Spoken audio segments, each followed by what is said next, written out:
السلام علیکم بابا. وعلیکم ماشاءالله ماشاءالله. دا کار دې شروع کو اب بس یاره دا مولا بولا او رشکا یاره بس رشکې بس مړه کور کې زمونږ یو زوی دی او خدای دې داسې حلوا دي چاله نه ورکوي د هغه په وجه باندې بس څه مسله وه هغې له مې خرڅه کړه. هی لالا بس وخت داسې دی چې د نشو تماشو ورځې دي او زیات کار چې کوم دی نه آیستې بس و چې د اولاد ډیمانډ نه پوره کوې نو بس ډایرکټ ډز دی بس الله دې رحم وکړي لالا نو بس اوس 100 په 100 کیلو دی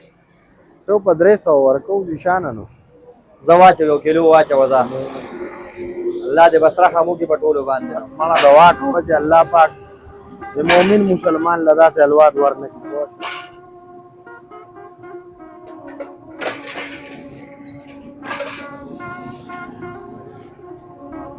دا والا بابا مهرباني الله دغه ما چې والله په خیر کې ها صحیح ده لړم مهرباني ان شاء الله. یا سره دلته مې په دې وجه باندې راوستې وروړي تا ته خو زما د حالاتو ښه پته ده ډبل بیډ باندې بله ډولۍ جوړه کړمه اورې د جنج ګاډي بدله وکړم خو ښکلې کټ بدله وکړم کم از کم نه 50,000 روپۍ پورې زه خرچه کولی شم. صحیح ده؟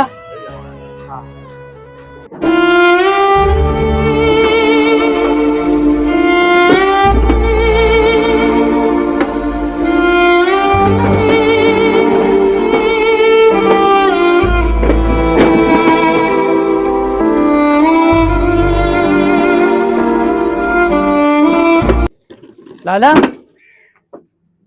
हाँ भाईजान तो हुकारों के और जमा 50,000 रुपये पकार दी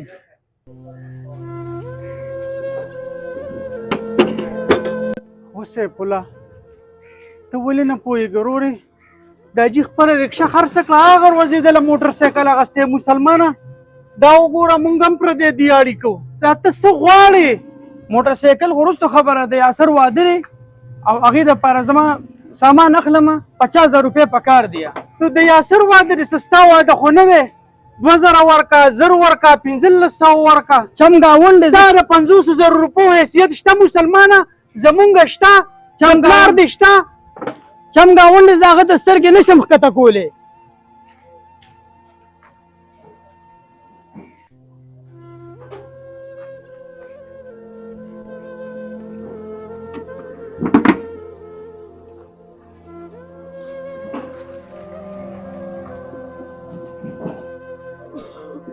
په 1.5 روپۍ کیلو ارزان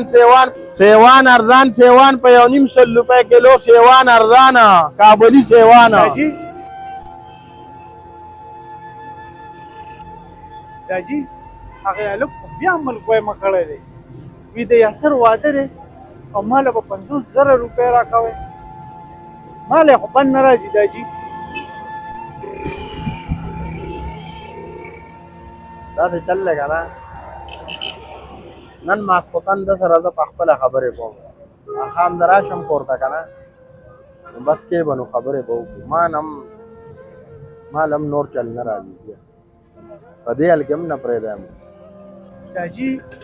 کار رالو نه ګوري بیا به زمونږ د هېڅ شی په کار نه راځي ته به هم سر ټکې زه به هم سر ټکوم په عزیز ولی کې هم د خندا نه کي دا به مور هم وي ستاسو خو ځان لارې هغه وبخي زه ګورم چې دی به څه کوي صحیح ده بس زه ته کور ته ځم مازدیګر راشم ماښام خبرې به کوو. صحیح ده